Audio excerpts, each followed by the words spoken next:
Well, you're going to love this story. There is a new viral video tearing up the internet that's already gotten almost 3 million hits. It's of a homeless man in Columbus, Ohio, who panhandles on the side of the road. He carries a sign that says he's fallen on hard times and has a God-given gift of voice. Turns out it's exactly what he does have. When you're listening to nothing but the best of oldies, you're listening to Magic 98.9. Thank you so much. God bless you.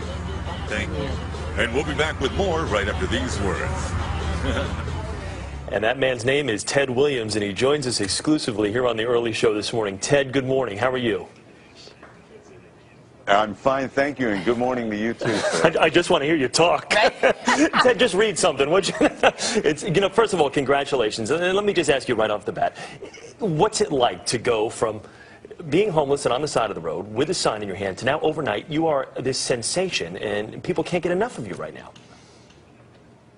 Oh my God, it's just sensational for one. It's numbing for another, overwhelming. I mean, there's so many words that I just, oh God, it's just amazing. I feel like, well, I've already been characterized as the Susan Boyle. You know, I'm just so happy.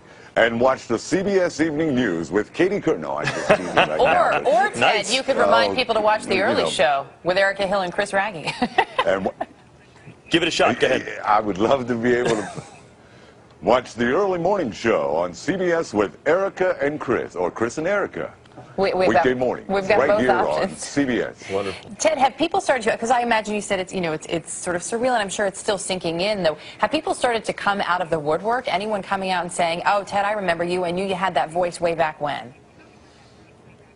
Yes, ma'am. Well, some people have called me since then. I managed to get a cell phone, but people have called me and said, I knew you were going to do it eventually. I knew you know, people.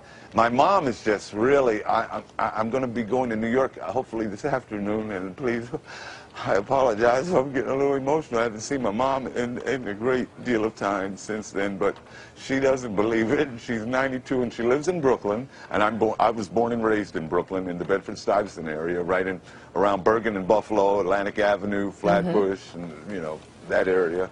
So you know, God has been so good, and in the year 2010, on this date book that somebody gave me, I was going to write on there, well, another year wasted, but it was the year that I found God in my life. I mean, really a God of my understanding, and so it wasn't a wasted year, and I had no idea that something like this would have ever happened to me. It's like almost winning the mega ball lottery or something. This is just phenomenal. You're the third lottery winner today. Let me ask you this, Ted. You got your career got derailed through drugs and alcohol. You talked of that, and now you've been sober for what, 2 years now? Is that correct? About 2.5 years. About two and a half years. Congratulations for this. So what now? What would you now like to do? How are you going to put this voice to use? Well, I would like to just have a job and a home, an apartment, or anything, you know, to be able to cook in. I'd like to, you know, just get my life in a responsible area of a 53-year-old man, a tax-paying citizen, and try to put some of my bad memories and everything. Well, I'm not going to forget where I came from, but I just want to put some of that on the back burner and continue with my life, whatever is left to live, and hopefully, like I said, I was holding that sign with the hopes or the wishful thinking that somebody was going to ride by and say, hey man, you know, I got an internet radio station that could possibly use some production work or something. Well, clearly everything happens for a reason. There's a reason that you were there and that someone did drive by. You mentioned your mom and that you're headed here to New York. Your mom is 92, and this hasn't quite sunk in for her. You haven't seen her in a while. I imagine for her this is really a dream come true too. Was she worried that maybe you wouldn't be able to pull out of that low place where you had been? You know, one of my biggest prayers that I sent out was that she would live long enough for me to see me, you know, rebound or whatever. And I guess God kept her around, and He kept my pipes around, you know, to maybe just have one more shot that I would be able to say, Mom, I did do it before. You know, I might pass away before her or whatever, but my dad didn't get a chance to see this.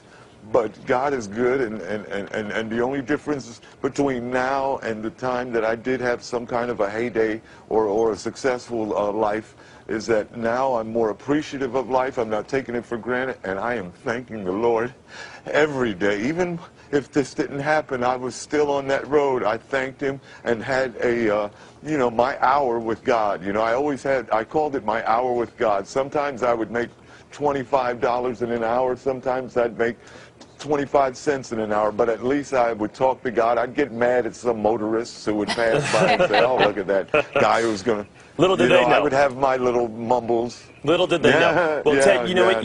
You've put us in great spirits today. Before we let you go, real quickly, say now batting for the Boston Red Sox, number 9, Ted Williams. Now batting for the Boston Red Sox, number 9, Ted Williams. Ted, congratulations to you on your success. Good to talk with you, okay? Go get him, all right, buddy? Thank all right, you Ted so Williams. much. Yes, sir.